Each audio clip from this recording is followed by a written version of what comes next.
Hello everyone, this is दीपक और आज फिर मैं आपके सामने करंट के कुछ इंपॉर्टेंट क्वेश्चन लेके आया हूं। तो ये चलते हैं फर्स्ट क्वेश्चन की तरफ। फर्स्ट क्वेश्चन है हमारा, पूर्व फुटबॉलर महान भवानी राय का निधन हो गया है। आइए जान लेते हैं इनके बारे में। भारत के पूर्व फुटबॉलर और मोहन बागान के कप्तान भवानी राय का निधन हो गया है। वह 1966 में बागान में शामिल हुए और 1972 तक क्लब के लिए खेले। उन्होंने 1969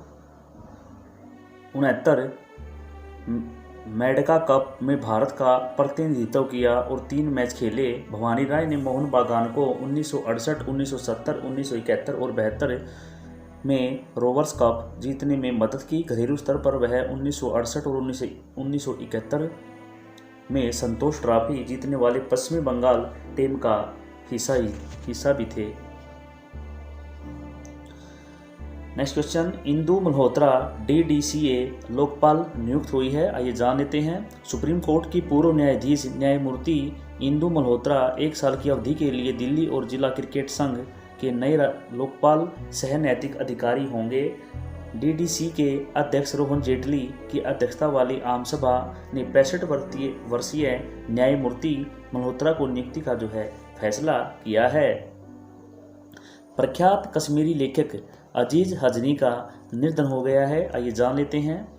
प्रसिद्ध लेखक और Jammu Kashmir academy art of culture and languages के पूर्व सचिव अजीज हजनी का निधन हो गया है। उत्तर कश्मीर के बांडीपोरा में अब्दुल अजीज पारे के रूप में पैदा हुए हाजनी को 2015 में जम्मू कश्मीर कला संस्कृति और भाषा अकादमी का सचिव नियुक्त किया गया था। उनके पास कविता और आलोचना सहित कश्मीर में 20 से अधिक पुस्तकें हैं। हाजनी ने कश्मीरी भाषा में लिखी अपनी पुस्तक आने खाने के लिए 2016 में साहित्य अकादमी पुरस्कार जीता था। उन्होंने अब्दू समद के पूर्व उपन्यास 2 गज जमीन के कश्मीरी अनुवाद जा गज जमीन के लिए 2013 में साहित्य अकादमी अनुवाद पुरस्कार भी जीता था। चलते हैं नेक्स्ट क्वेश्चन पर।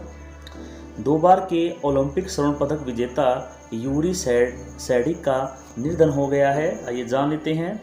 डबल ओलंपिक हैमर थ्रो स्वर्ण पदक विजेता यूरी सैडिक एक यूक्रेनी ट्रैक और फील्ड एथलीट जिन्होंने 1991 तक सोवियत संघ का प्रतिनिधित्व किया था, वह का निधन हो गया है। उन्होंने 1986 में स्टटगार्ट में यूरोपीय चैंपियनशिप में 86.74 मीटर की थ्रो के साथ हैमर थ्रो का विश्व रिकॉर्ड बनाया, जो कभी भी टूटा नहीं। उन्होंने मॉन्ट्रियल में 1976 के ओलंपिक में अपना पहला स्वर्ण पदक और मॉस्को में 1980 के ओलंपिक में अपना दूसरा स्वर्ण पदक जीता था। चलते हैं नेक्स्ट क्वेश्चन पर।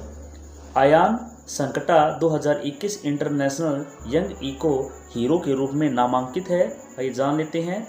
मुंबई महाराष्ट्र के 22 वर्षीय पर्यावरण कार्यकर्ता अयान साकंता को 2021 इंटरनेशनल यंग इको हीरो के रूप में नामांकित किया गया है। उन्होंने अपनी परियोजना पवई झील के संरक्षण और पुनरुद्धार के लिए आयु समूह 8 से 14 के तहत तीसरा पुरस्कार जीता और यंग इको हीरो अवार्ड 2021 के 25वें वैश्विक विजेता में से एक बन गए हैं। सैन फ्रांसिस्को स्थित गैर सरकारी संगठन द एक्शन फॉर नेचर द्वारा प्रकाशित पुरस्कार युवकों को उनकी पर्यावरणिक उपलब्धियों के लिए मान्यता देता है। चलते हैं नेक्स्ट क्वेश्चन पर।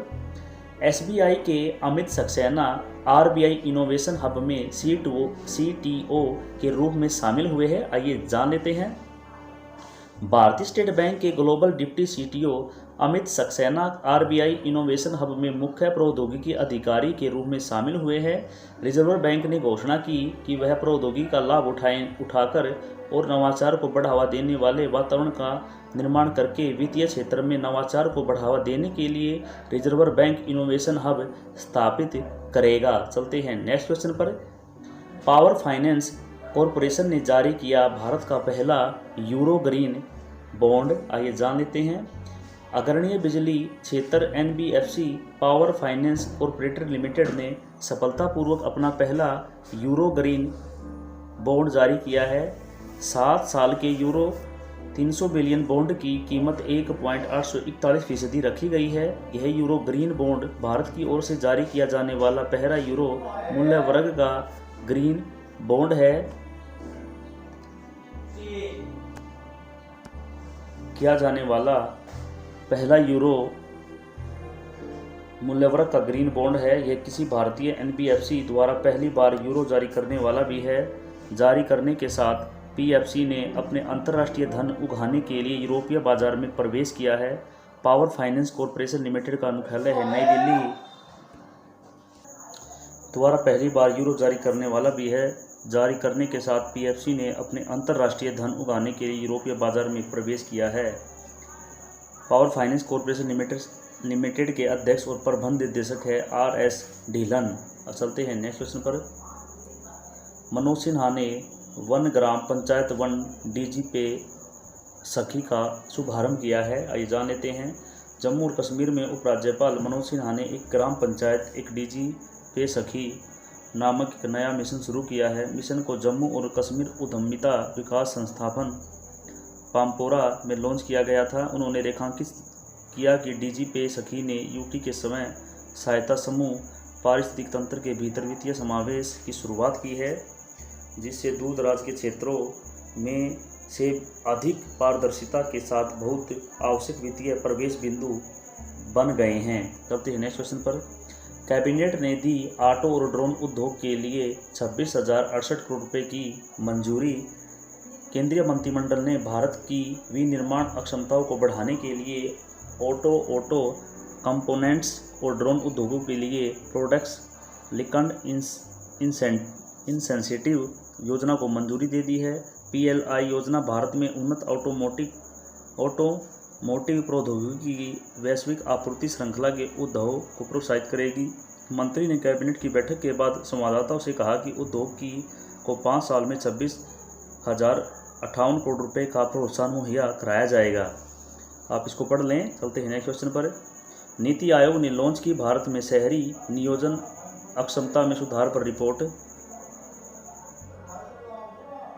नीति आयोग ने भारत में शहरी नियोजन अक्षमता में सुधार शीर्षक से एक रिपोर्ट शुरू की है, जो भारत में शहरी नियोजन अक्षमता को बढ़ाने के उपाय प्रस्तुत करती है। रिपोर्ट 16 सितंबर 2021 को नीति आयोग के उपाध्यक्ष डॉक्टर राजीव कुमार, सीईओ श्री अमिताभ कांत और विशेष सचिव डॉक्टर के राजेश्वर राव द्वारा संयुक्त रूप से जारी की गई थी। रक्षा मंत्रालय ने किया एनसीसी की समीक्षा हेतु उच्च स्तरीय विशेषज्ञ समिति का गठन। रक्षा मंत्रालय ने राष्ट्रीय कैडर कोर की व्यापक समीक्षा के लिए एक उच्च स्तरीय विशेषज्ञ समिति का गठन किया है। पूर्व सांसद बैजयंत पांडा समिति के अध्यक्ष होंगे। 15 संसदीय समिति में क्रिकेट एमएस धोनी और महिंद्रा ग्रुप के चेयरमैन आनंद महिंद्रा भी सदस्य होंगे। एनसीसी के बारे में। एनसीसी सबसे बड़ा वर्दीधारी संगठन है, जिसका उद्देश्य युवा नागरिकों के बीच चरित्र, अनुशासन, एक धार्मिक दृष्टिकोण और निस्वार्थ सेवाओं के आदर्शों का विकास करना है। इसका उद्देश्य जीवन के सभी क्षेत्रों में नेतृत्व गुणों के साथ संगठित, प्रशिक्षित और प्रेरित युवकों का एक पुल बनाना है। एनसीसी की स्थापना 16 अप्रैल 1948 को हुई थी और एनसीसी का मुख्यालय है नई दिल्ली में। चलते हैं नेक्स्ट क्वेश्चन पर। 17 सितंबर विश्व रोगी सुरक्षा दिवस के रूप में मनाया जाता है। आइए जानते हैं। रोगी सुरक्षा के लिए वैश्विक जागरूकता पैदा करने और लोगों से स्वास्थ्य सेवा को सुरक्षित बनाने के लिए अपनी प्रतिबद्धता दिखाने का आग्रह करने के लिए 17 सितंबर को विश्व रोगी सुरक्षा दिवस मनाया जाता है। यह दिवस रोगियों, परिवारों, देखभाल करने वाले समुदायों, स्वास्थ्य कार्यकर्ताओं, स्वास्थ्य देखभाल नेताओं और नीति निर्माताओं को रोगी सुरक्षा के प्रति अपनी प्रतिबद्धता दिखाने के लिए साथ लाता है। 2021 WPSD की थीम सुरक्षित मातृ एवं नवजात देखभाल है। चलते हैं नेक्स्ट क्वेश्चन पर। पीएम मोदी ने लॉन्च किया संसद टीवी। आइए जान लेते हैं। प्रधानमंत्री नरेंद्र मोदी ने उपराष्ट्रपति एम वेंकैया नायडू और लोकसभा अध्यक्ष ओम बिरला के साथ मिलकर लोकसभा टीवी और राज्यसभा टीवी को मिलकर संसद टीवी लॉन्च किया है। संसद टीवी प्रोग्राम संसद और लोकतांत्रिक संस्थाओं के कामकाज, शासन और योजना और नीतियों के कार्यान्वयन, भारत के इतिहास और संस्कृति और आम आदमी के हित के मुद्दे को छुएगा। नया चैनल देश को संसदीय प्रणाली में एक और महत्वपूर्ण अध्याय जोड़ता है। चलते हैं नेक्स्ट क्वेश्चन पर। पिथौरागढ़ में शुरू होगा भारत नेपाल संयुक्त सेना अभ्यास सूर्य किरण XV। आइए जान लेते हैं। भारत नेपाल संयुक्त सेना प्रशिक्षण अभ्यास सूर्य किरण का 15वां संस्करण 20 सितंबर 2021 से उत्तराखंड के पिथौरागढ़ में आयोजित किया जाएगा। अभ्यास सूर्य किरण का पिछला संस्करण 2019 में नेपाल में आयोजित किया गया था। कोविड-19 महामारी के कारण इस अभ्यास को 2020 में बंद कर दिया गया था। झुम्पा लाहिड़ी करेगी अपनी नई किताब translating my self and other का विमोचन। आइए जान लेते हैं। पुलित्जर पुरस्कार विजेता प्रख्यात कथा लेखिका झुम्पा लाहिड़ी अपनी नई पुस्तक translating my self and other को लॉन्च करने के लिए तैयार है, जो एक अनुवाद के रूप में उनके काम को उजागर करेगी। नई किताब को 2022 के वसंत में प्रकाशित करने की योजना है। यह निबंधों का एक संग्रह होगा जो अनुवादों के अर्थ, अपने समय के लेखन का अनुवाद और सभी भाषाओं में लेखन पर लाहिड़ी के अनुभवों को दर्शाता है। पुस्तक का प्रकाशन प्रिंसटन यूनिवर्सिटी द्वारा किया जाएगा। चलते हैं नेक्स्ट क्वेश्चन पर। 18 सितंबर विश्व बांस दिवस के रूप में मनाया जाता है। आइए जान लेते हैं। बांसों के लाभों के बारे में जागरूकता बढ़ाने और रोज़मर्रा के उत्पादों में इसके उपयोग को बढ़ावा देने के लिए हर साल 18 सितंबर को विश्व बांस दिवस मनाया जाता है। मुख्य रूप से पूर्व और दक्षिण पूर्व एशिया में विभिन्न उद्देश्यों के लिए बांस का उपयोग किया जाता है। बांस पोप्सी परिवार की एक लंबी पेड़ जैसी घास है। इसमें 115 से अधिक जेनर और 1400 प्रजातियां शामिल है। WBD 2021 के 12वें संस्करण की थीम बैम्बू प्लांट। यह समय बैम्बू प्लांट लगाना है। विश्व बांस संगठन मुख्यालय है अंतवर्प, बेल्जियम। विश्व संगठन की स्थापना हुई थी 2005 में। विश्व बांस संगठन के कार्यकारी निर्देशक है सुजेन लुकास। चलते हैं नेक्स्ट क्वेश्चन पर। 18 सितंबर अंतर्राष्ट्रीय सम्मान वेतन दिवस। अंतर्राष्ट्रीय सम्मान वेतन दिवस 18 सितंबर को मनाया जाता है। दिन का उद्घाटन संस्करण वर्ष 2020 में मनाया गया। दिन का उद्देश्य समान मूल्यों के काम के लिए समान वेतन प्राप्त करना और महिलाओं और लड़कियों के खिलाफ भेदभाव सहित सभी प्रकार के भेदभाव के खिलाफ दीवारों को तोड़ना है। दिन का इतिहास। संयुक्त राष्ट्र महासभा ने 15 नवंबर 2019 को 18 सितंबर को अंतर्राष्ट्रीय सम्मान वेतन दिवस के रूप में मनाने के लिए एक प्रस्ताव अपनाया, जिसे सम्मान वेतन अंतर्राष्ट्रीय गठबंधन द्वारा पेश किया गया था। प्रस्ताव को कुल 105 सदस्यीय देशों द्वारा सह प्रायोजित किया गया था। साथ ही श्रमिकों और निकायों को संगठन और व्यवसायों के योगदान को मान्यता देते हुए संकल्प ने सम्मान वेतन प्राप्त करने के लिए EPIC के कार्य और योगदान को भी स्वीकार किया है। चलते हैं नेक्स्ट क्वेश्चन पर। अंतर्राष्ट्रीय लाल पांडा दिवस 2021। लाल पांडा संरक्षण के मुद्दे के लिए जन जागरूकता और समर्थन बढ़ाने के लिए हर साल सितंबर के तीसरे शनिवार को अंतर्राष्ट्रीय लाल पांडा दिवस मनाया जाता है। 2021 में IRPD 18 सितंबर 2021 को मनाया जा रहा है। रेड पांडा नेटवर्क द्वारा 2010 में इस दिवस की शुरुआत की गई थी। पहला अंतर्राष्ट्रीय लाल पांडा दिवस 18 सितंबर 2010 को मनाया गया था। लाल पांडा के बारे में। लाल पांडा की 2 अलग प्रजातियाँ हैं। अलरूस फलजेन को आमतौर पर हिमालयी रेड पांडा और अलूरस फलजेन स्टाइनी के रूप में जाना जाता है, जिन्हें आमतौर पर चीनी लाल पांडा के रूप में जाना जाता है। यह ज़्यादातर पूर्वी हिमालयी क्षेत्रों और दक्षिणी पश्चिमी चीन में पाए जाते हैं। आनुवंशिक रूप से लाल पांडा कार्निवोरा के क्रम के हैं, लेकिन ज़्यादातर बांस के अंकुर, मशरूम आदि खाते हैं और पक्षी अंडे और कीड़े भी खाते हैं। इन लाल पांडों की औसत उम्र 23 साल है और मादा पांडा 12 साल की उम्र के बाद प्रजनन करना बंद कर देती है। अब जान लेते हैं। रेड पांडा नेटवर्क के संस्थापक है Brian Williams. Red panda network का मुख्यालय है यूजीन, ओरेगन। चलते हैं नेक्स्ट क्वेश्चन पर। 18 सितंबर विश्व जल निगरानी दिवस।